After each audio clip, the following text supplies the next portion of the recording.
dami ng bagay na humihila, gusto kong manatiling sa'yo.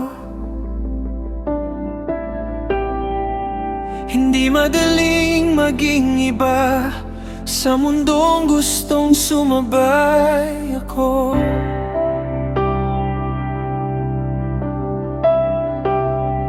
Pero may apoy kang inilagay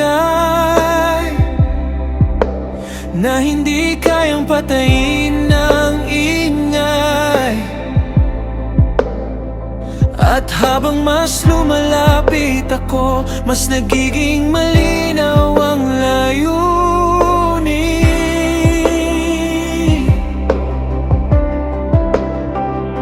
Hindi lang blessing ang kailangan ko, kundi presensya mong kasama ko.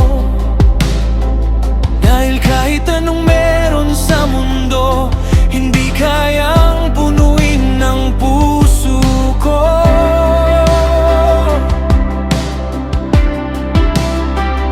Kapag kausap kita sa gabi, parang humuhupa ang pagod ko.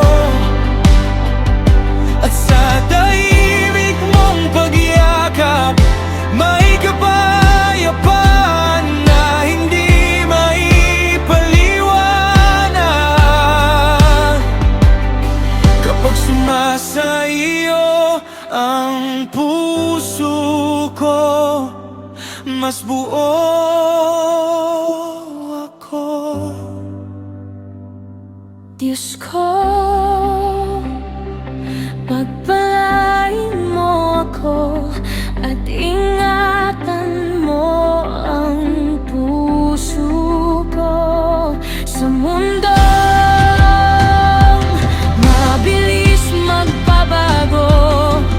Tulungan mo akong manatiling totoo. Pagpalain mo ako at samahan sa bawat daan.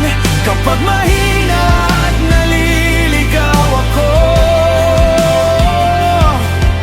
liwanag mo ang gabay ko. Ayokong mabuhay nang walang direksyon, na paikot-ikot lang sa takot. Gusto kong marinig ang tinig mo, kahit tahimik at simple lang. At habang binabago mo ang buhay ko, mas natututo akong magtiwala na ang pusong tunay na nakalaan sa iyo, hindi mawawalan ng pag-asa.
takot ko